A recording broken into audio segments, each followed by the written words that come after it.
कल जो पढ़े थे उसका आज रिवीजन करेंगे। भारतीय संविधान की अनुसूची कल पढ़े थे। इसमें जो भी महत्वपूर्ण क्वेश्चन बनते हैं या पूछे जाते हैं उन सबको हम लोग देखते हैं। चलिए शुरू करते हैं। विभिन्न राज्यों तथा संघीय क्षेत्रों का राज्यसभा में प्रतिनिधित्व किस अनुसूची में है? राज्यसभा का प्रतिनिधित्व भाग 4 में। अच्छा। शिक्षा किस अनुसूची में आता है? समवर्ती सूची, राज्य सूची या संघ सूची में? शिक्षा समवर्ती सूची, वन समवर्ती सूची, विवाह भी समवर्ती सूची में। अच्छा। कृषि आ जाएगा आपको राज्य सूची में। कृषि आ जाएगा राज्य सूची में। अब बताइए कि वेतन और भत्ते किस अनुसूची में है? वेतन और भत्ते भाग अनुसूची 4 में है। वेतन और भत्ते अनुसूची 2 में है। अनुसूची 2 में है। 4 में है राज्यसभा का। राज्यसभा का प्रतिनिधित्व करेगा। पहले वेतन मिलेगा, उसके बाद शपथ ग्रहण लेगा। शपथ ग्रहण किस अनुसूची में है? शपथ ग्रहण 4 में है। अच्छा, 4 में है। और ये दीवानी और फौजदारी जो अधिकार है किस सूची में आता है? दीवानी फौजदारी आ जाएगा आपको राज्य सूची में। समवर्ती सूची में। दीवानी फौजदारी समवर्ती सूची है। हाँ। अच्छा। और 2003 में 92वां संशोधन हुआ था, उसमें कौन कौन सा भाषा जोड़ा गया था? मैथिली, डोगरी, बोडो, संथाली। बिल्कुल सही। 10वीं अनुसूची दल बदल 1986, 1985, 52वां संविधान संशोधन। अच्छा। 11वीं अनुसूची में पंचायती राज में 29 विषय है और 12वीं अनुसूची में नगरपालिका का वर्णन है। हाँ, तो उसमें 18 विषय है। अच्छा। जूनागढ़ रियासत को किस तरह से भारत में मिलाया गया था? जूनागढ़ को जनमत संग्रह से मिलाया गया था। हैदराबाद को मद्रास को मिलाया गया था पुलिस कार्रवाई से। जम्मू कश्मीर को मिलाया गया था विलय पत्र से। अच्छा। मौलिक अधिकार भारतीय संविधान के किस भाग में है? मौलिक अधिकार भारतीय संविधान के किस भाग में है? भाग तो भाग आपको मौलिक अधिकार 3। हाँ, मौलिक अधिकार 3। नागरिकता किस भाग में है? नागरिकता आपको 2 में होगा। अच्छा। राजभाषा किस भाग में है? राजभाषा भाग 17 में होगा। अच्छा। और पंचायत आपको पंचायत भाग 9 में। भाग 9। हाँ। राज्य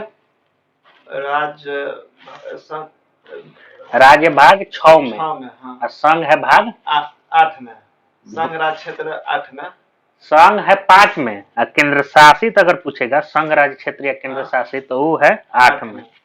अच्छा। आपात उपबंध 18 में। और संविधान संशोधन 20 में। वाह, सब याद है। ये जो भाषा के आधार पर राज्यों का पुनर्गठन उचित है या नहीं, इसके जांच के लिए जेवीपी कमेटी के गठन हुआ था। एसके धर उसमें क्या थे? अध्यक्ष। अच्छा।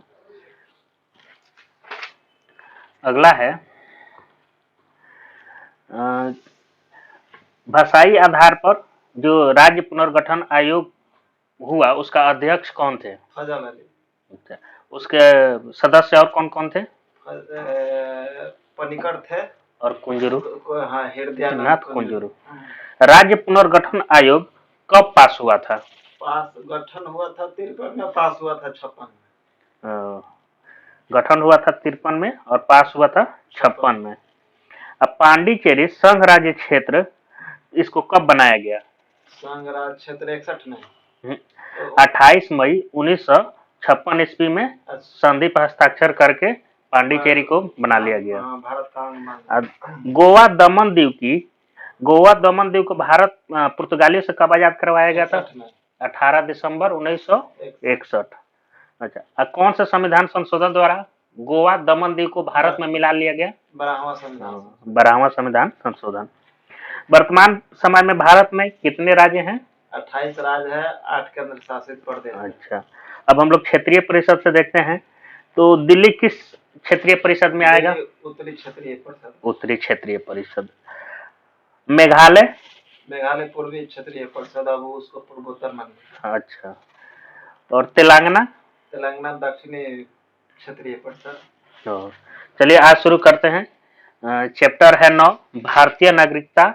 ये भाग 2 में आता है, अनुच्छेद 5 से 11। भारत में एकल नागरिकता का प्रावधान है।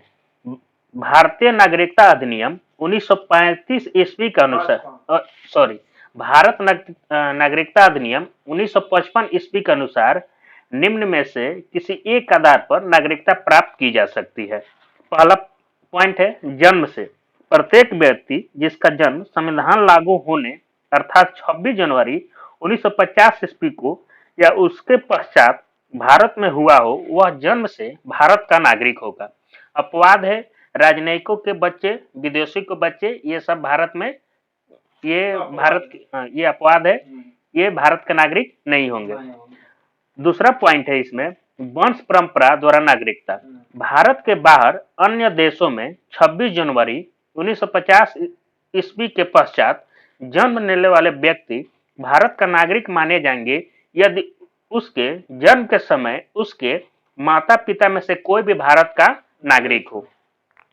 नोट है, भारत की नागरिकता के आधार पर विदेशों में जन्म लेने वाले को नागरिकता प्रदान माता की नागरिकता के आधार पर विदेशों में माता की नागरिकता के आधार पर विदेशों में जन्म लेने वाले को नागरिकता प्रदान करने का प्रावधान नागरिकता संशोधन अधिनियम 1992 द्वारा किया गया था। पहले से पिता पे था, लेकिन 1992 ईस्वी में संविधान संशोधन द्वारा यह बनाया गया कि माता भी अगर भारत के नागरिक है और किसी विदेशी से शादी करती है तो उसका जो बेटा होगा उसको भारत का नागरिकता मिल जाएगा। देशीकरण द्वारा नागरिकता। भारत सरकार से देशीकरण का प्रमाण पत्र प्राप्त कर भारत की नागरिकता प्राप्त की जा सकती है। चौथा है पंजीकरण द्वारा नागरिकता। निम्नलिखित वर्गों में आने वाले लोग पंजीकरण के द्वारा भारत की नागरिकता प्राप्त कर सकते हैं। किस किस तरह से भारत की नागरिकता प्राप्त कर सकते हैं? द्वारा नागरिकता जन्म के आधार पर। तो पंजीकरण द्वारा नागरिकता में वे व्यक्ति जो पंजीकरण प्रार्थना पत्र देने की तिथि से 6 माह से पूर्व भारत में रह रहे हों, वे भारतीय जो अविभाज्य भारत से बाहर किसी देश में निवास कर रहे हो, वे स्त्रियां जो भारतीयों से विवाह कर चुकी है या भविष्य में विवाह करेगी। भारतीय नागरिकों के नाबालिग बच्चे, राष्ट्रमंडलीय देशों के नागरिक जो भारत में रहते हों या भारत सरकार की नौकरी कर रहे हों, आवेदन पत्र देकर भारत की नागरिकता प्राप्त कर सकते हैं। 5वां पॉइंट है भूमि विस्तार द्वारा। यदि किसी नए भूमि को भारत में शामिल किया जाता है तो उस क्षेत्र में निवास करने वाले व्यक्ति को स्वतः भारत की नागरिकता प्राप्त हो जाएगी। मतलब कोई भी भारत देश जीतता है तो भारत की नागरिकता मिल जाएगी। भारतीय नागरिकता संशोधन अधिनियम 1986। भारतीय नागरिकता संशोधन अधिनियम 1986। इस अधिनियम के आधार पर भारतीय नागरिक संशोधन अधिनियम 1955 ईस्वी में निम्न संशोधन किए गए। अब भारत में जन्मे केवल उस व्यक्ति को ही नागरिकता प्रदान की जाएगी जिसके माता पिता में से एक भारत का नागरिक हो। अगला पॉइंट है जो व्यक्ति पंजीकरण के माध्यम से भारतीय नागरिकता प्राप्त करना चाहते हैं उन्हें अब भारत में कम से कम 5 वर्षों तक निवास करना होगा। पहले यह अवधि 6 माह की थी, पहले 6 माह की थी, लेकिन 1986 में इसमें संशोधन कर दिया गया। अब कम से कम वो भारत में 5 साल रहना पड़ेगा। अगला पॉइंट 1986 अधिनियम में संशोधन किया गया था। नागरिकता द्वारा की पंजीकरण के माध्यम से 5 साल, देशीकरण के माध्यम से अब 10 साल। देशीकरण द्वारा नागरिकता तभी प्रदान की जाएगी जब संभावित व्यक्ति कम से कम 10 वर्षों तक भारत में रह चुका हो। पहले यह अवधि 5 वर्ष थी। नागरिकता संशोधन अधिनियम 1986 में जम्मू कश्मीर व असम सहित भारत के सभी राज्यों में लागू होंगे। अगला हमारा है भारतीय नागरिकता का अंत। भारतीय नागरिकता का अंत कैसे हो सकता है? तो भारतीय नागरिकता का अंत निम्न प्रकार से हो सकता है। नागरिकता का परित्याग करने से। अगला पॉइंट है किसी अन्य देश की नागरिकता स्वीकार कर लेने से। तीसरा पॉइंट है सरकार द्वारा नागरिकता छीनने पर। आगे देखते हैं जम्मू कश्मीर राज्य के विधानमंडल को निम्न विषयों के संबंध में राज्य में अस्थायी रूप से निवास करने वाले व्यक्तियों को अधिकार तथा विशेषाधिकार प्रदान करने की शक्ति प्रदान की गई है। राज्य के अधीन नियोजन के संबंध में। अगला पॉइंट है राज्य में अचल संपत्ति के अर्जन के संबंध में। तीसरा पॉइंट है राज्य के अस्थायी रूप से बस जाने के संबंध में। चौथा है छात्रवृत्तियों अथवा किसी प्रकार की सहायता जो राज्य सरकार प्रदान करे। ये सब जम्मू कश्मीर विधानमंडल के लिए लागू होगा।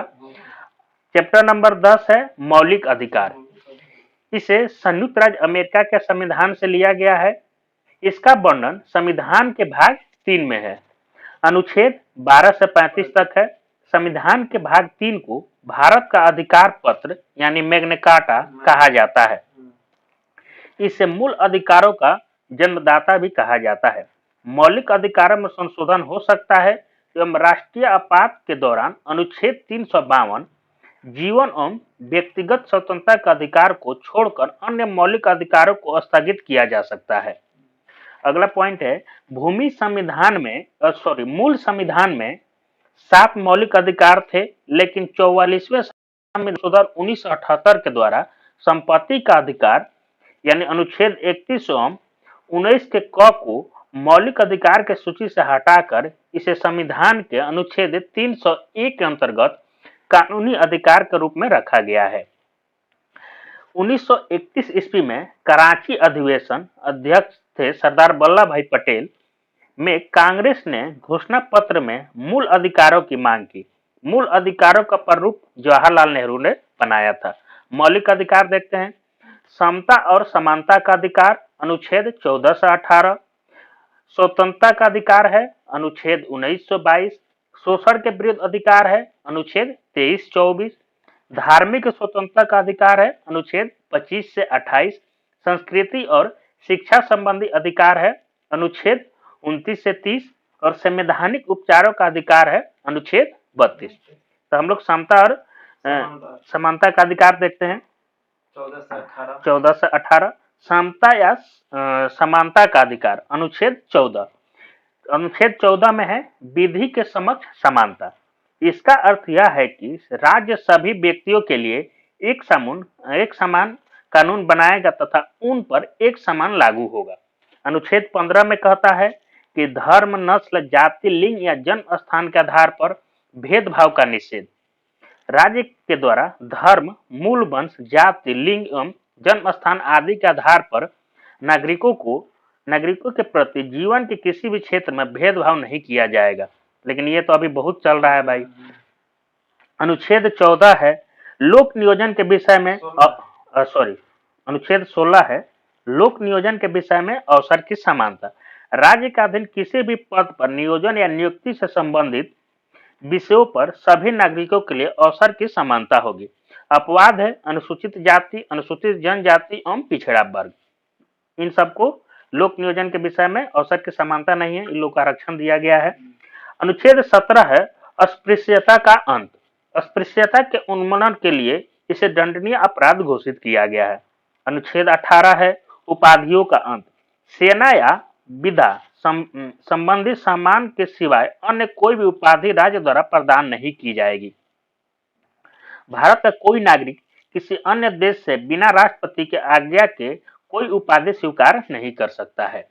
भारत सरकार द्वारा भारत रत्न, पद्म विभूषण, पद्म भूषण, पद्मश्री एवं सेना द्वारा परमवीर चक्र, महावीर चक्र, वीर चक्र आदि पुरस्कार अनुच्छेद 18 के तहत ही दिए जाते हैं।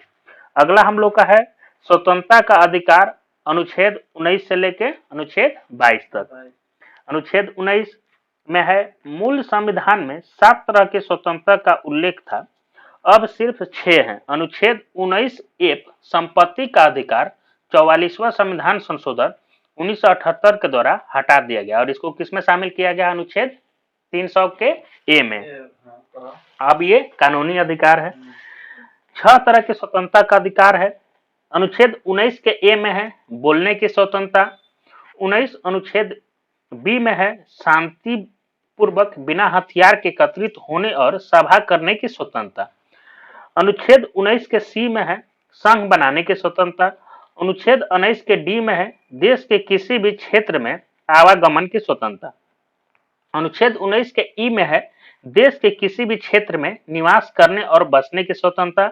और अनुच्छेद 19 के जी है कोई भी व्यापार एवं जीविका चलाने की स्वतंत्रता। एफ को जो संपत्ति का अधिकार था 44वां संविधान संशोधन द्वारा हटा दिया गया।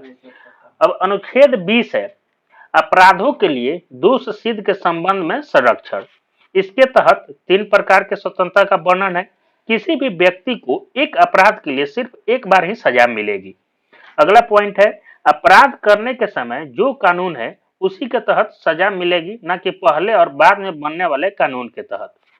अगला पॉइंट है किसी भी व्यक्ति को स्वयं के विरुद्ध न्यायालय में गवाही देने के लिए बाध्य नहीं किया जाएगा। अनुच्छेद 21 है प्राण एवं दैहिक स्वतंत्रता का संरक्षण। किसी भी व्यक्ति को विधि द्वारा स्थापित प्रक्रिया के अतिरिक्त उसके जीवन और व्यक्तिगत स्वतंत्रता के अधिकार से वंचित नहीं किया जा सकता। अगर हम खुद भी फांसी लगाते हैं तो यह कानूनी अपराध है। नोट अनुच्छेद 21 के तहत प्रत्येक सरकार का दायित्व बनता है कि वह अपने नागरिकों को स्वास्थ्य एवं स्वच्छ पर्यावरण उपलब्ध कराए। इसके लिए भारत सरकार ने संसद से राष्ट्रीय हरित न्यायाधिकरण अधिनियम 2010 पारित किया। अक्टूबर 2010 में राष्ट्रीय हरित न्यायाधिकरण की स्थापना की गई। राष्ट्रीय हरित न्यायाधिकरण की मुख्य पीठ नई दिल्ली में है, जबकि 4 अन्य पीठें भोपाल, पुणे, कोलकाता एवं चेन्नई में है। राष्ट्रीय हित न्यायाधिकरण राष्ट्रीय हरित न्यायाधिकरण देश में पर्यावरण से संबंधित मामले के लिए उत्तरदायी है। अनुच्छेद 21 के क में है राज्य 6 से 14 वर्ष की आयु के समस्त बच्चों को ऐसे ढंग से जैसे कि राज्य विधि द्वारा अवधारित करे कि निःशुल्क तथा अनिवार्य शिक्षा उपलब्ध कराए। 46वां संविधान संशोधन 2002। अनुच्छेद 22 है कुछ दशाओं में गिरफ्तारी और निरोध में संरक्षण। अगर किसी भी व्यक्ति को मनमाने ढंग से हिरासत में ले लिया गया हो तो उसे 3 प्रकार के स्वतंत्रता प्रदान की जाती है। हिरासत में लेने के कारण बताना, 24 घंटे के अंदर आने जाने के समय को छोड़कर उसे दंडाधिकारी के समक्ष पेश किया जाए, उसे अपने पसंद के वकील से सलाह लेने का अधिकार होगा। निवारक निरोध। निवारक निरोध क्या होता है? भारतीय संविधान का अनुच्छेद 22 के खंड 3, 4, 5 तथा 6 से तत्संबंधी प्रावधानों का उल्लेख है। निवारक निरोध कानून के अंतर्गत किसी भी व्यक्ति को अपराध करने से पूर्व गिरफ्तार किया जाता है। निवारक निरोध का उद्देश्य व्यक्ति को अपराध के लिए दंड देना नहीं, वरना उसे अपराध करने से रोकना है। वस्तुतः यह निवारक निरोध राज्य की सुरक्षा, लोक व्यवस्था बनाए रखने या भारत की सुरक्षा संबंधी कारणों से हो सकता है। जब किसी व्यक्ति को निवारक निरोध की किसी विधि का दिन गिरफ्तार किया जाता है, तब सरकार ऐसे व्यक्ति को केवल 3 महीने तक अभिरक्षा के निरोध कर सकती है। यदि गिरफ्तार व्यक्ति को 3 माह से अधिक समय के लिए निरुद्ध करना होता है तो इसके लिए सलाहकार बोर्ड का प्रतिवेदन प्राप्त करना पड़ता है। इस प्रकार निरुद्ध व्यक्ति को यथाशीघ्र निरोध के आधार पर सूचित किया जाएंगे, किंतु जिन तथ्यों को निरस्त करना लोकहित के विरुद्ध समझा जाएगा उन्हें प्रकट करना आवश्यक नहीं है। निरुद्ध व्यक्ति को निरोध आदेश के विरुद्ध अभिवेदन करने के लिए शीघ्र अवसर दिया जाना चाहिए। निवारक निरोध से संबंधित अब तक बनाई गई विधियां। निवारक निरोध मतलब कोई अपराध आदमी करने जा रहा है, बम मारने जा रहा है, उससे पहले उसको पकड़ा जा सकता है, लेकिन उसको 3 महीना तक ही रखा जा सकता है। आज उससे ज्यादा रखने के लिए प्रतिवेदन देना पड़ेगा सलाहकार बोर्ड से। तो उसी में निवारक निरोध से संबंधित मतलब कब कब हम उसको गिरफ्तार कर सकते हैं इसके बारे में दिया हुआ है। निवारक निरोध अधिनियम 1950। निवारक निरोध अधिनियम 1950 में दिया हुआ है कि भारत की संसद ने 26 फरवरी 1950 को पहला निवारक निरोध अधिनियम पारित किया। इसका उद्देश्य राष्ट्र विरोधी तत्वों को भारत की प्रतिरक्षा के प्रतिकूल कार्य से रोकना था। इसे 1 अप्रैल 1951 को समाप्त हो जाना था, किंतु समय समय पर इसका जीवन काल बढ़ाया जाता रहा। अंततः यह 31 दिसंबर 1971 को समाप्त हुआ। अगला संशोधन हुआ आंतरिक सुरक्षा व्यवस्था अधिनियम 1971, जिसे हम लोग मीसा भी कहते हैं। 44वें संवैधानिक संशोधन 1989 इसके प्रतिकूल था। 44वें संविधान संशोधन 1989 इसके प्रतिकूल था और इस कारण अप्रैल 1979 ईस्वी में यह समाप्त हो गया। अगला पॉइंट है कि विदेशी मुद्रा संरक्षण और तस्करी निरोध अधिनियम 1974। पहले इसमें तस्करों के लिए नजरबंदी की अवधि 1 वर्ष थी, जिसे 13 जुलाई 1984 को एक अध्यादेश के द्वारा बढ़कर 2 वर्ष कर दिया गया। मतलब विदेशी मुद्रा का आप संरक्षण करते हैं, डॉलर वॉलर अगर आप रखे हैं तो आपको पकड़ के 2 साल का सजा दिया जा सकता है, 2 साल आप जेल में रहिएगा। और 1 वर्ष का तो रखे हैं आप विदेशी मुद्रा। राष्ट्रीय सुरक्षा कानून 1980 जम्मू कश्मीर के अतिरिक्त अन्य सभी राज्यों में लागू किया। राष्ट्रीय सुरक्षा कानून 1980 जम्मू कश्मीर के अतिरिक्त अन्य सभी राज्यों में लागू किया गया। मतलब राष्ट्रीय सुरक्षा कानून जम्मू कश्मीर में मतलब सुरक्षा की जरूरत नहीं है, बाकी सभी राज्य में सुरक्षा की जरूरत है। जम्मू कश्मीर के अतिरिक्त मतलब हम एक बात बोल रहे हैं कि राष्ट्रीय सुरक्षा कानून जो लागू हुआ था, राष्ट्र की सुरक्षा के लिए लागू किया गया था, तो इसमें अपवाद दिया गया है कि जम्मू कश्मीर का अतिरिक्त, मतलब जम्मू कश्मीर में ये लागू नहीं होगा। अतिरिक्त माने उसके साथ साथ और भी राज्य में होगा। जम्मू कश्मीर का अतिरिक्त अन्य सभी राज्यों में लागू किया। जम्मू कश्मीर के अतिरिक्त अन्य सभी राज्यों में लागू होगा। उस समय जम्मू कश्मीर 370 धारा होगा, तो इसलिए उसको अपवाद में रखा होगा, इसलिए अलग से उसको लिखना पड़ा कि जम्मू कश्मीर के अतिरिक्त सभी राज्य में लागू होगा। हमको लगा कि जम्मू कश्मीर में नहीं लागू होगा, बाकी सभी जगह लागू होगा। अगला है आतंकवादी एवं विनाशकारी गतिविधियां निरोध कानून, टाडा। हाँ, टाडा जिसको हम लोग बोलते हैं। निवारक निरोध व्यवस्था के अंतर्गत अब तक जो कानून बने उनमें सबसे अधिक प्रभावी है और सर्वाधिक कठोर कानून था। 23 मई 1995 ईस्वी को इसे समाप्त कर दिया गया। अगला है POTO, prevention of terrorism ordinance 2001। इसे 25 अक्टूबर 2001 को लागू किया गया। पोटो टाडा का ही एक रूप है। इसके अंतर्गत कुल 23 आतंकवादी गुटों को प्रतिबंधित किया गया। आतंकवादी और आतंकवादियों से संबंधित सूचना को छिपाने वाले को भी दंडित करने का प्रावधान किया गया। पुलिस शक के आधार पर किसी को भी गिरफ्तार कर सकती है, किंतु बिना आरोप पत्र के 3 माह से अधिक हिरासत में नहीं रख सकती है। पोटा के अंतर्गत गिरफ्तार व्यक्ति हाई कोर्ट या सुप्रीम कोर्ट में अपील कर सकता है, लेकिन यह अपील भी गिरफ्तारी के 3 माह के बाद ही हो सकता है। पोटो 28 मार्च 2002 को अधिनियम बनाने के बाद पोटा प्रिवेंशन ऑफ टेररिज्म एक्ट हो गया। 21 सितंबर 2004 को इसे अध्यादेश के द्वारा समाप्त कर दिया गया। मतलब पुलिस आपको बिना एथी के उठा लेगी, 3 महीना तक आप जेल में रहिए, उसके बाद आप आवेदन दीजिएगा कि हमारा सर गलती से उठा लिया है, मैं तो 3 महीना दुश्मनी होगा आपसे, चलो भाई चलो पोटा में तरह उठाए हैं 3 महीना चलो शादी जेल में करना है। अगला है शोषण के विरुद्ध अधिकार, ये अनुच्छेद 23-24 है। तो अनुच्छेद 23 में है मानवों के दुर्व्यापार और बलात्कार श्रम का प्रतिरोध। इसके द्वारा किसी भी व्यक्ति की खरीद बिक्री, बेगारी तथा इसी प्रकार का अन्य जबरदस्ती लिया हुआ श्रम निषिद्ध ठहराया गया, जिसका उल्लंघन विधि के अनुसार दंडनीय अपराध है। जरूरत पड़ने पर राष्ट्रीय सेवा करने के लिए बाध्य किया जा सकता है। मतलब राष्ट्रीय सेवा आपसे जबरदस्ती करवाया जा सकता है, लेकिन कोई आपको दिन भर खेत में खटवा लिया, बोलेगा कि शाम के पैसा नहीं देंगे, अपराध है, जाकर थाना में केस ठोक देना है, उठा के लेके जाएगा, 100-200 रुपया नहीं दे रहा है। अनुच्छेद 24 है बालकों के नियोजन का प्रतिषेध। 14 वर्ष से कम आयु वाले किसी बच्चे को कारखानों या अन्य किसी जोखिम भरे काम पर नियुक्त नहीं किया जा सकता है। मतलब जोखिम भरे काम पर, होटल में प्लेट धुलवा सकते हैं, वो जोखिम भरा काम नहीं है।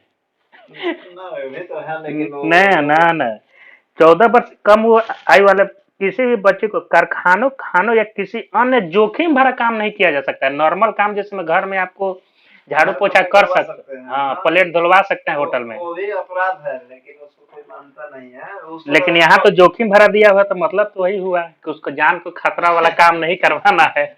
लेकिन करवाना है उसको कारखान शिक्षा से वंचित करवा दीजिए, अलग, आप प्लेट धुलवाइए, उसको पढ़ने के लिए भेजिए, शाम में धुलवाइए। हमको तो यही लगता है कि प्लेट धुलवा सकते हैं, लेकिन फैक्ट्री में काम नहीं करवा सकते हैं जिससे उसको जान का खतरा हो। जान का खतरा होगा, थोड़ा जोखिम भरा करेगा तो थोड़ा ज्यादा पैसा मिलेगा, और प्लेट धुलवाइएगा तो कम पैसा मिलेगा, तो कौन अच्छा है? गरीबी ना हो जाएगा होने के लिए। अच्छा, अगला है धार्मिक स्वतंत्रता का अधिकार। अनुच्छेद 25 अंतःकरण की और धर्म के अबाध रूप से मानने, आचरण और प्रचार करने की स्वतंत्रता। कोई भी व्यक्ति किसी भी धर्म को मान सकता है और उसका प्रचार प्रसार कर सकता है। अनुच्छेद 26 में है धार्मिक कार्यों के प्रबंध की स्वतंत्रता। व्यक्ति को अपने धर्म के लिए संस्थाओं की स्थापना और पोषण करने, विधि सम्मत संपत्ति के अर्जन, स्वामित्व और प्रशासन का अधिकार है। अनुच्छेद 27 है राज्य किसी भी व्यक्ति को ऐसे कर देने के लिए बाध्य नहीं कर सकती जिसका आय किसी विशेष धर्म अथवा धार्मिक संप्रदाय की उन्नति या पोषण में व्यय करने के लिए विशेष रूप से निश्चित कर दी गई है। सही बात है, राज्य किसी भी व्यक्ति को, मतलब हम, मेरे पास 5 करोड़ रुपया है, हम कोई मंदिर के नाम पे जमा कर दिए तो उस पर टैक्स नहीं लगेगा। अच्छा दिमाग है। तो फिर उठाकर घर बनवा ले बच्चे। हाँ, घर तो बनिए जाएगा, उठा के घर बन जाएगा मंदिर के नाम पर। हाँ, मंदिर के नाम पे। ऐसे तो ट्रस्ट सब इसीलिए तो चलता है कि उस पर 50 करोड़ 100 करोड़ जमा कर दिया, और कौन देखने जा रहा है? कोई देखने जा रहा है कि भाई उसमें से उठा के घर बना रहा है कि कोची कर रहा है? लेखा जोखा नहीं होगा, उसमें से पैसा वो ऐसा ही करता है। हनुमान मंदिर जो है उस पे ट्रस्टे पे है, ट्रस्ट तो है ही है, तो उसका पैसा कहाँ जाता है? बिहार सरकार को ना जाता है। बिहार सरकार को जाता है, लेकिन जो कंपनी उसको एथी किया है, महावीर है ना, महावीर जो, तो वो मतलब उसका पैसा उसमें भी जाता है, और जो आदमी उसको बनवाया उसका बहुत पैसा उस पे है, उस पर टैक्स नहीं लगता है। इसीलिए लोग मंदिर बनवा देता है, जो बड़ा बड़ा आदमी है 5 को मंदिर बनवा के 10 करोड़ रुपये चलो जमा कर देते हैं, इस पे टैक्स नहीं लगेगा। 1,000 करोड़ मंदिर पे जमा कर दिए। जितना पैसा वाला है ट्रस्ट खुलिए देता है, हाँ, उस पे भाई टैक्स नहीं देना पड़ेगा। अनुच्छेद 28 है राज्य विधि से पूर्त पोषित किसी शिक्षा संस्थान में कोई धार्मिक शिक्षा नहीं दी जाएगी। ऐसे शिक्षण संस्थान अपने विद्यार्थियों के किसी भी धार्मिक अनुष्ठान में भाग लेने या किसी धर्मोपदेश को बालवत सुनने हेतु बाध्य नहीं कर सकता। जबरदस्ती नहीं करेगा कि तुम गीता पढ़ा तो कुरान। हाँ, लेकिन ये तो मदरसा में होता है भाई, तुम भाई उसमें जबरदस्ती एथी का ज्ञान दिया जा सकता है, लेकिन धर्म का ज्ञान नहीं दिया जा सकता है। जैसे मैं पढ़ाई लिखाई फिजिक्स केमिस्ट्री पढ़ाया जा सकता है, उर्दू भले लैंग्वेज हो सकता है, लेकिन मदरसा में तो आजकल वही चल ही रहा है कि भाई जाइए और वहाँ धर्म का ज्ञान दिया जा रहा है, बाद में बम मार दीजिए कोनो मंदिर में मस्जिद में। अगला है संस्कृति और शिक्षा संबंधी अधिकार। संस्कृति और शिक्षा संबंधी अधिकार, ये अनुच्छेद 29 अल्पसंख्यक वर्गों के हितों का संरक्षण। कोई भी अल्पसंख्यक वर्ग अपनी भाषा, लिपि और संस्कृति को सुरक्षित रख सकता है। केवल भाषा, जाति, धर्म और संस्कृति के आधार पर उसे किसी भी सरकारी शैक्षणिक संस्थान में प्रवेश से नहीं रोका जा सकता है। वर्तमान में 6 समुदाय मुस्लिम, पारसी, ईसाई, सिख, बौद्ध और जैन को अल्पसंख्यक वर्ग का दर्जा प्रदान किया गया है। अल्पसंख्यक समुदाय के विकास को समुचित आधार पर प्रदान करने के लिए 2005 में तत्कालीन केंद्र सरकार के द्वारा प्रधानमंत्री का 15 सूत्रीय कार्यक्रम प्रारंभ किया गया था। अनुच्छेद 30 है शिक्षा संस्थानों की स्थापना और प्रशासन करने का अल्पसंख्यक वर्गों का अधिकार।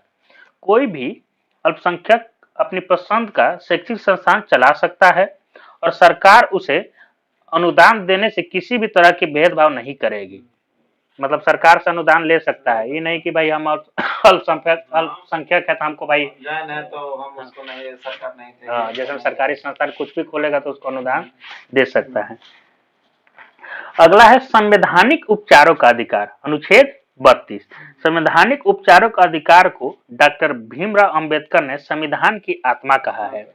अनुच्छेद 32 इसके अंतर्गत मौलिक अधिकारों को प्रवर्तित कराने के लिए समुचित कार्रवाइयों द्वारा उच्चतम न्यायालय में आवेदन करने का अधिकार प्रदान किया गया है। इसके संदर्भ में सर्वोच्च न्यायालय को 5 तरह के समादेश यानी राइट निकालने की शक्ति प्रदान की गई है। पहला है बंदी प्रत्यक्षीकरण हैबियस कॉर्पस, दूसरा है परमादेश मेंडमस, तीसरा है प्रतिषेध लेख प्रोविंसन, चौथा है उत्प्रेशर सर्टेरिटी, पांचवा है अधिकार परीक्षा लेख क्यू ब्रांटो। तो पहला है बंदी प्रत्यक्षीकरण। बंदीकरण यह उस व्यक्ति की प्रार्थना पर जारी किया जाता है जो यह समझता है कि उसे अवैध रूप से बंदी बनाया गया है। इसके द्वारा न्यायालय बंदीकरण करने वाले अधिकारियों को आदेश देता है कि वह बंदी बनाए गए व्यक्ति को निश्चित स्थान और निश्चित समय के अंदर उपस्थित करे, जिससे न्यायालय बंदी बनाए जाने के कारण पर विचार कर सके। मतलब किसी को हम उठा के लेके चल गए हैं जबरदस्ती, नहीं है कि इसे किस आधार पर लेकिन पुलिस तो बहुत करता है, उठा के लेके चल जाता है, 5 दिन के बाद केस फाइल करेगा, तब तक एक जेल में बड़ी कुटता है। उसके बाद पैसा लेकर मैनेज भी कर लेता है।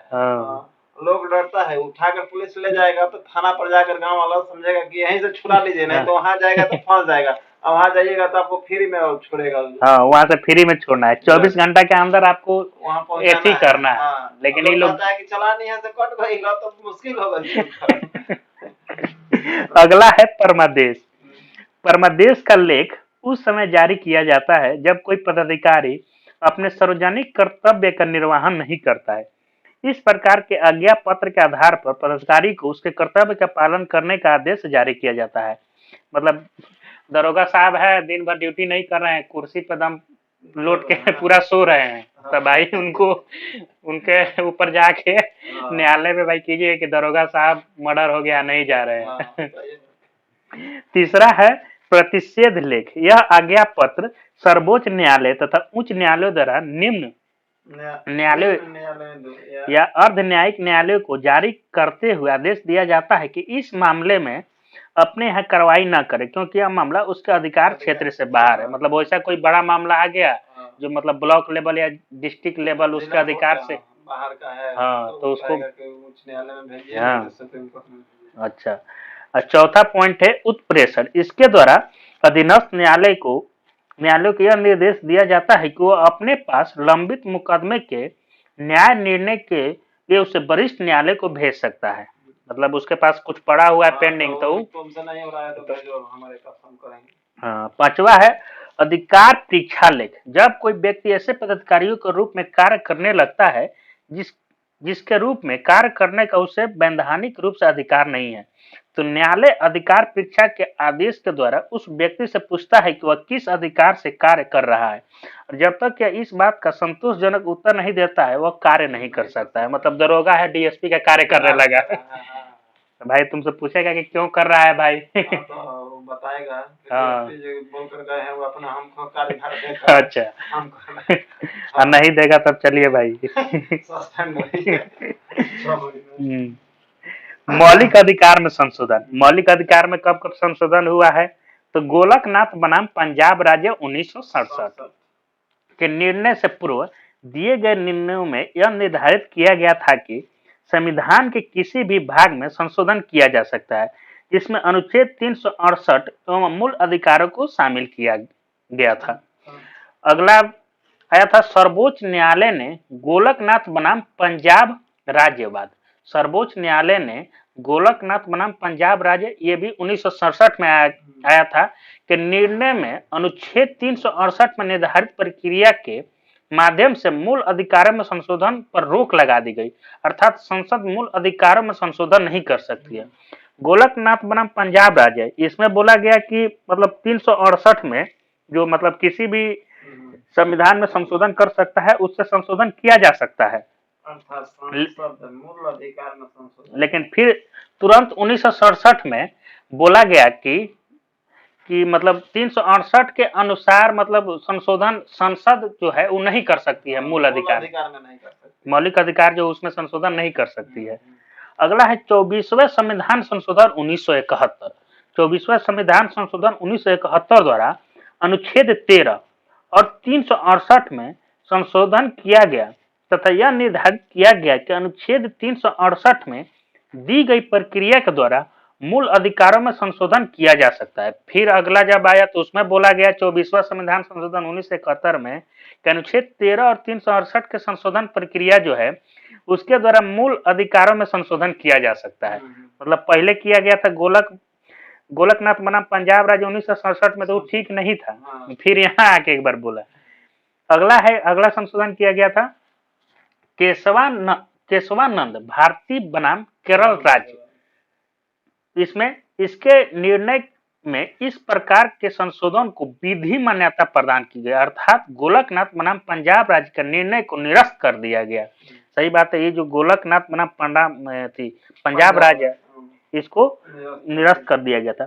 42वें संविधान संशोधन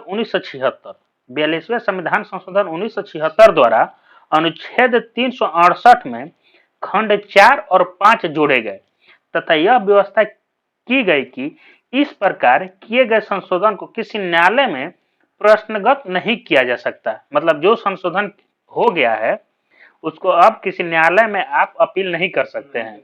उसके खिलाफ आप मान लीजिए कि हाँ भाई ये गलत हुआ है, सही हुआ है, इसके लिए आप अपील नहीं कर सकते। जो संशोधन हो गया उसको आप मानना है। मिनर्वा मिल्स बनाम भारत संघ 1908, मिनर्वा मिल बनाम भारत संघ 1908 के 80 के निर्णय के द्वारा यह निर्धारित किया गया कि संविधान के आधारभूत लक्ष्यों की रक्षा करने का अधिकार न्यायालय को है और न्यायालय इस आधार पर किसी भी संशोधन का पुनर्वलोकन कर सकता है। इसके द्वारा 42वें संविधान संशोधन द्वारा की गई व्यवस्था को भी समाप्त कर दिया गया। अगला है राज्य के नीति निर्देशक सिद्धांत। राज्य के नीति निर्देशक सिद्धांत का वर्णन संविधान के भाग 4 में अनुच्छेद 36 से 51 किया गया है। इसकी प्रेरणा आयरलैंड के संविधान से मिली है। इसे न्यायालय द्वारा लागू नहीं किया जा सकता, यानी इसे वैधानिक शक्ति प्राप्त नहीं है, किंतु फिर भी इस भाग के अधिकथित तथ्य देश के शासन में मूलभूत और विधि बनाने में इन तत्वों को लागू करना राज्य का कर्तव्य होगा। यानी भारतीय संविधान के अनुसार राज्य का नीति निर्देशक तत्व शासन के लिए आधारभूत है। मतलब कि इसमें आप सुप्रीम कोर्ट या मान लीजिए एथी होगा तो सुप्रीम कोर्ट हाई कोर्ट नहीं जा सकते हैं, लेकिन राज्य का एक कर्तव्य बनता है कि जो भी नीति निर्देशक तत्व में चीज दिया गया उसको लागू करे। भारत के संविधान में कल्याणकारी राज्य के संकल्पना का समावेश राज्य के नीति निर्देशक तत्वों में किया गया है। कल्याणकारी राज्य का उद्देश्य सामाजिक, आर्थिक प्रजातंत्र की स्थापना करना होता है। यानी सामाजिक और आर्थिक प्रजातंत्र की स्थापना के उद्देश्य से ही संविधान में नीति निर्देशक तत्वों को शामिल किया गया है। भारत सरकार अधिनियम 1935 में अंतर्विष्ट अनुदेश प्रपत्र को भारतीय संविधान में राज्य के नीति निर्देशक तत्वों के रूप में समाविष्ट किया गया। यह प्रपत्र 1935 अधिनियम के तहत ब्रिटिश सरकार द्वारा भारत के गवर्नर जनरल और प्रांतों के गवर्नरों को जारी किया जाता था। मतलब ये जो नीति निर्देशक तत्व है ये 1935 में दिया गया था, उसी को 36-51 में शामिल कर लिया गया है। तत्व राज्य के नीति निर्देशक तत्व सिद्धांत निम्न है। अनुच्छेद 38 में है राज्य लोक कल्याणकारी की अभिवृद्धि के लिए सामाजिक व्यवस्था बनाएगी जिससे नागरिकों को सामाजिक, आर्थिक एवं राजनीतिक न्याय मिलेगा। मतलब सब चीज बनाएगी, लेकिन आप मान लीजिए आपको राजनीतिक न्याय नहीं मिल रहा है तो आप कहीं भी हाई कोर्ट या सुप्रीम कोर्ट में नहीं जा सकते हैं। वो मिल जाए तब आपका भाग भरोसे है, मिले तब वो ठीक है, नहीं मिले तब वो ठीक है। कोर्ट में मतलब नहीं जा सकते। ये मतलब संवैधानिक मतलब नहीं है, ये वैधानिक है। अनुच्छेद 39 का क है समान न्याय। वैधानिक मतलब क्या होता है? वैधानिक मतलब होता है संविधान में वर्णन न किया गया। हाँ, तो माना गया है वैधानिक शक्ति प्राप्त नहीं है इसको। यहाँ दिया हुआ है कि इसमें वैधानिक शक्ति प्राप्त नहीं है। 39 क है समान न्याय और निःशुल्क विधिक सहायता समान कार्य के लिए समान वेतन की व्यवस्था इसी में है। इसी के लिए टीचरवा बिहार हाँ, वाला टीचरवा इसीलिए तो राजे इसको भाई आप कोर्ट में जा नहीं सकते हैं कि भाई उनको 70,000 मिल रहा है और वो भी 6 घंटा ड्यूटी करता है, हम भी 6 घंटा में हमारा 20,000 मिल रहा है। यही मौलिक अधिकार आता था तुरंत चला गया था, अब तक लागू हो गया रहता। अनुच्छेद 39 के ख में कहा गया है, सार्वजनिक धन का स्वामित्व तथा नियंत्रण इस प्रकार करना है ताकि सार्वजनिक हित का सर्वोत्तम साधन हो सके। जो भी सार्वजनिक धन है उसको आपको ऐसे नियंत्रण करना है कि सभी आदमी को उससे लाभ मिल सके, लेकिन यहाँ तो आदमी किसको लाभ मिलेगा नहीं मिलेगा। वो 39 के ग में है धन का समान वितरण, मतलब सभी को धन समान रूप से बांटना है। आपके पास भी देखे हैं कि 20 लाख है, समान रूप से 10-10 लाख बांटिए। अनुच्छेद 40 में है ग्राम पंचायतों का संगठन। अनुच्छेद 41 में है कुछ दशाओं में काम, शिक्षा और लोक सहायता पाने का अधिकार है।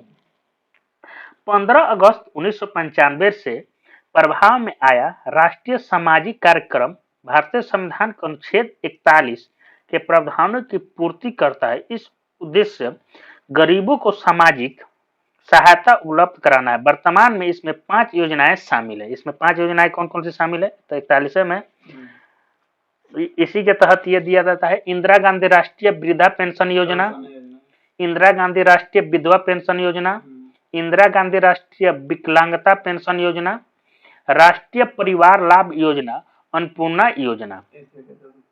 अनुच्छेद 41 के तहत ये पांचों का वर्णन किया गया है। अनुच्छेद 42 में है काम की न्याय संगत और मनोचित दशाओं का तथा प्रस्तुति सहायता का उपबंध।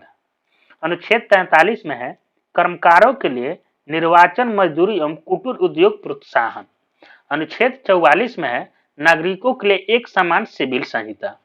अनुच्छेद 46 में है अनुसूचित जातियों, अनुसूचित जनजातियों और अन्य दुर्बल वर्गों के लिए शिक्षा और अर्थ संबंधी हितों की अभिवृद्धि। अनुच्छेद 47 में है पोषाहार स्तर, जीवन स्तर को ऊंचा करने तथा लोक स्वास्थ्य का सुधार करने का राज्य का कर्तव्य है। कितना लोक स्वास्थ्य का सुधार करता है, पोषण स्तर सुधार करता है, ये राज्य सरकार जानता है। अनुच्छेद 48 में है कृषि एवं पशुपालन का संगठन। अनुच्छेद 48 के क में है पर्यावरण का संरक्षण तथा संवर्धन, वन एवं वन्य जीवों की रक्षा। अनुच्छेद 49 में है राष्ट्रीय महत्व के स्मारक स्थानों और वस्तुओं का संरक्षण। अनुच्छेद 50 में है कार्यपालिका और न्यायपालिका का पृथकीकरण। अनुच्छेद 51 में है अंतर्राष्ट्रीय शांति और सुरक्षा की अभिवृद्धि। उपयुक्त अनुच्छेदों के अतिरिक्त कुछ ऐसे अनुच्छेद भी हैं जो राज्य के लिए निर्देशक सिद्धांत के रूप में कार्य करते हैं, जैसे कि अनुच्छेद 350 का क प्राथमिक स्तर पर मातृभाषा में शिक्षा देना। अनुच्छेद 351 में है हिंदी को प्रोत्साहन देना। ये सब है, मतलब राज्य हिंदी का प्रोत्साहन देना, माने बढ़ावा देना। अगला है कि राज्य का नीति निर्देशक तत्व एक ऐसा चेक है। 350 बिहार में कहीं नहीं लागू होता है जी? प्राथमिक स्तर पर मातृभाषा में शिक्षा देना, तो इसीलिए तो नीति निर्देशक तत्व में इसको घुसाया गया है कि भाई सुप्रीम कोर्ट में आप नहीं जा सकते हैं। जो कानून बनाया है वो बहुत दिमाग से बनाया, जानता है कि बाद में स्थिति ऐसा ही होगा। बताइए, नर्सरी में बच्चा इंग्लिश मीडियम में पढ़ता है, हिंदी संविधान में उसका उल्लेख नहीं है, उसको यहाँ कर आदमी अपनाता है।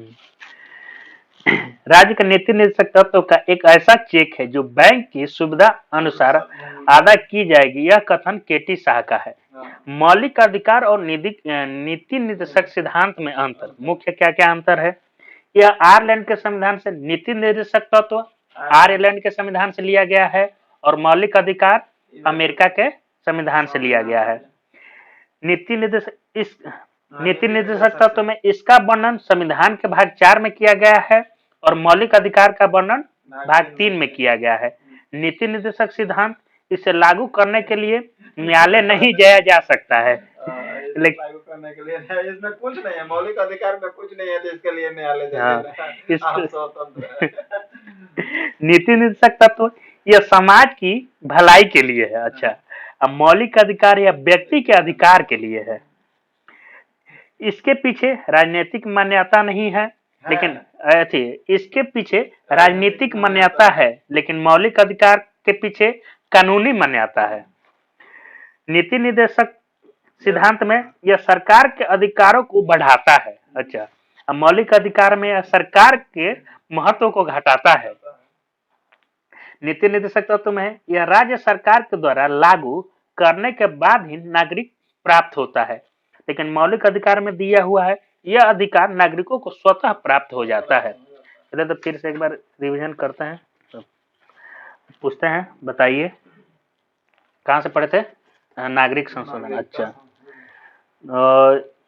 भारत में किस तरह की नागरिकता है? एकल नागरिकता है। अच्छा, जो ब्रिटेन के संविधान से ग्रहण किया गया है। अच्छा, भारत में कितने प्रकार से नागरिकता दिया जा सकता है? 5 प्रकार से। जन्म के आधार से, वंशानुगत आधार से, किसी क्षेत्र को मिलाने के अधिकार के तहत, माता पिता विदेशी हो उसमें से कोई एक हो, देशीकरण द्वारा, पंजीकरण द्वारा। अच्छा, देशीकरण के लिए 10 साल अब हो गया है, जो पहले 5 साल था। पंजीकरण के लिए पहले 6 माह था, जो अब हो गया है 5 साल। अच्छा, अब बताइए कि भारतीय नागरिकता का अंत मतलब कैसे किया होगा? तो त्यागने से होगा, दूसरे देश की नागरिकता अपनाने से होगा, या सरकार द्वारा नागरिकता छीन लेने के द्वारा। अच्छा, मौलिक अधिकार कहाँ से लिया गया है? मौलिक अधिकार यूएसए के संविधान से। किस भाग में है?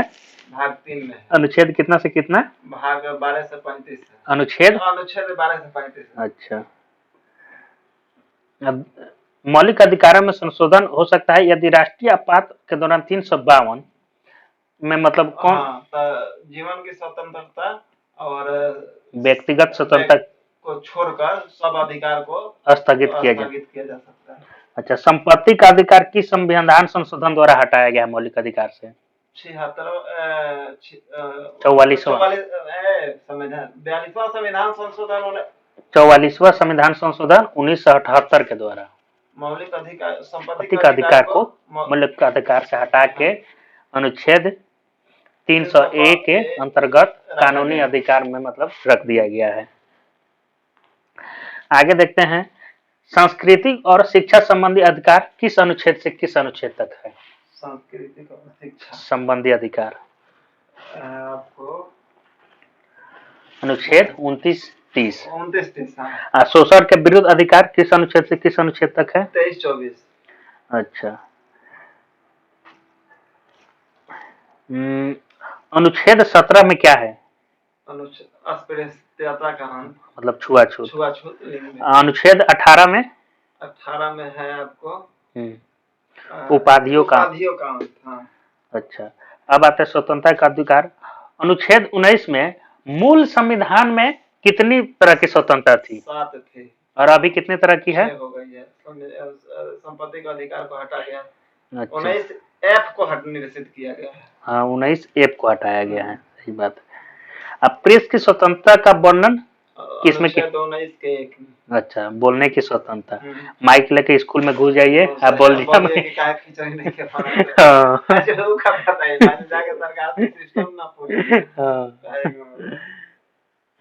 अच्छा, खूब घड़ी होता हो। मेरे को जाना का मन करता है कॉलेज को, लेकिन वो टीचर वो अब ढीठ हो गई, मारपीट करके। अपराधों के लिए दोष सिद्ध के संबंध में संरक्षण किस अनुच्छेद में है? अपराधों के दोष सिद्ध है, बोलिए तो। अनुच्छेद 20 में है। मतलब 3 तरह का उसको स्वतंत्रता दिया गया है कि मतलब किसी भी व्यक्ति का अपराध के लिए सिर्फ एक बार सजा मिलेगी। और उस समय जो सजा के समय जो कानून होगा उसी के तहत, न कि उसके आगे या बाद में बनने के बाद। अच्छा, प्राण एवं दैहिक स्वतंत्रता का संरक्षण किस अनुच्छेद में है? प्राण एवं दैहिक स्वतंत्रता आपको 21 में है का? हाँ, 21 में है। 6 से 14 वर्ष की आयु के समस्त बच्चों को निःशुल्क शिक्षा 22 में है। अनुच्छेद 21 का क। 21 का क। संविधान संशोधन 368 में है।